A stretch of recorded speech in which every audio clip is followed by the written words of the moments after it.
What's up YouTube? Today we're going to look at a graphics card that I had to refurbish thanks to the fans running dry.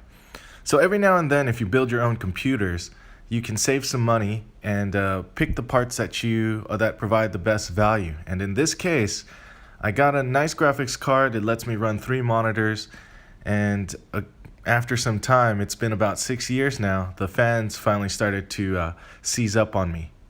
This particular card is an ATI Radeon R6950 MSI Twin Frozr 2 variation.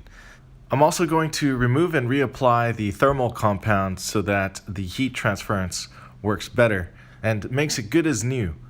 So the reason I'm refurbishing them is because obviously these graphics cards aren't cheap, and to replace them would cost $200 to $300. And when you're just replacing the fans, you can get them back in working order for just $10, which is what it cost me for these 2 replacement fans. They're 75 millimeters. They work for the GTX version or the NVIDIA version as well. The GTX 560, I think, is equivalent. So I originally purchased this card in 2011, and since then I've taken it out of the computer and maintained it every so often by cleaning out the radiator, mainly blowing out the dust so that it keeps its cool, or keeps its cooling capacity, but eventually the fans died out and the overheating of the graphics card will cause the computer to crash. Here you can see I've separated the radiator from the main board, and you can tell good quality thermal compound from bad quality by the moisture. If it's dry, then it's pretty bad. But if it's still moist and it comes off easily, then you have some good thermal compound. I'm using some alcohol pads to remove the existing thermal compound, and I'll put on some new one. And it's important here to make sure that you use alcohol prep pads that don't have any lint, and make sure you don't leave any residue on there.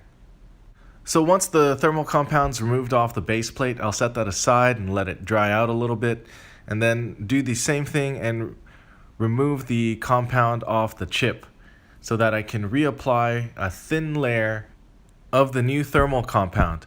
And what I'll do is, since I do have this extra compound, I'll take apart the computer chip and the fan and clean that out and redo it, just to make the computer run a little smoother and a little cooler, because cleaning out the fans definitely helps your computer a lot. It's basically clearing out the lungs, so to speak.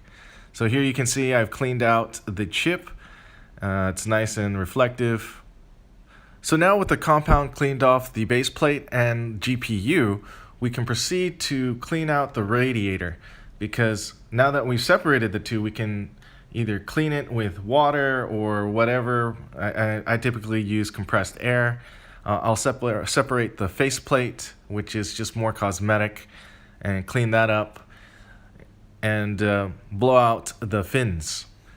Removing the fans is a fairly simple process. There are 3 screws that hold on each fan and a clamp that hold down the wire that routes the wire through to the side.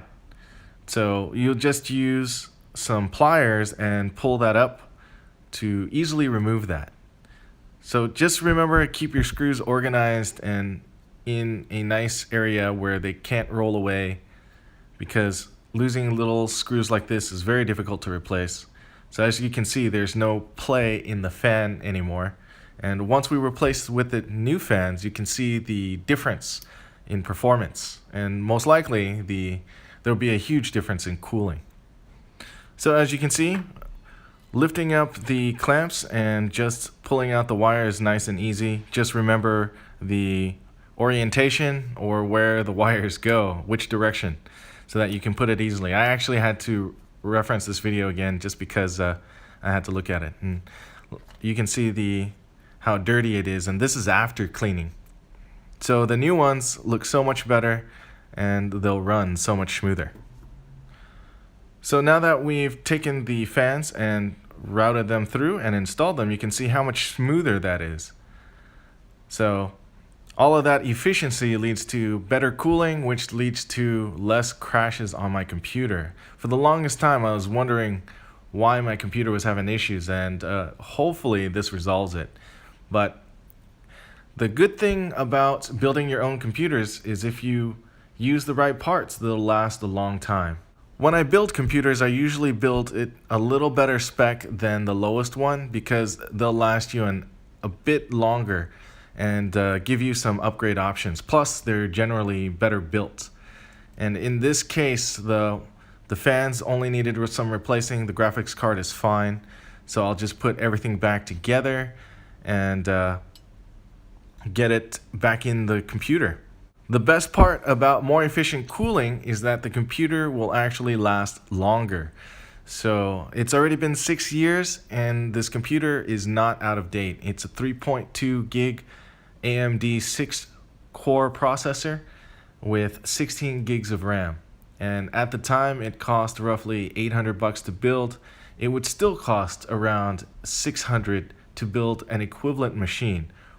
Dell and HP equivalents usually don't last as long because of lack of maintenance on the owner's part, and also because they use cheaper grade quality and ride the corporate branding. So that's just one of those things that why a lot of people build their own setups. You get quality parts and get to use the best of each product.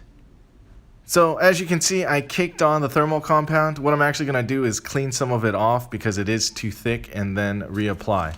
So now that I've done that, I'm just going to put everything back together and make sure there's a nice little bond by kind of rubbing it a little bit so that the thermal compound can compress and smear a little bit, thinning it out and making a good bond on both the base plate and the graphics chip.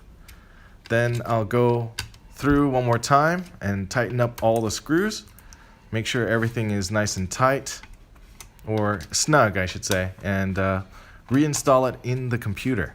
So this is a quick way to save $200 to $300 by just refurbishing a small part on a very expensive piece. If you like, please comment, like, and subscribe.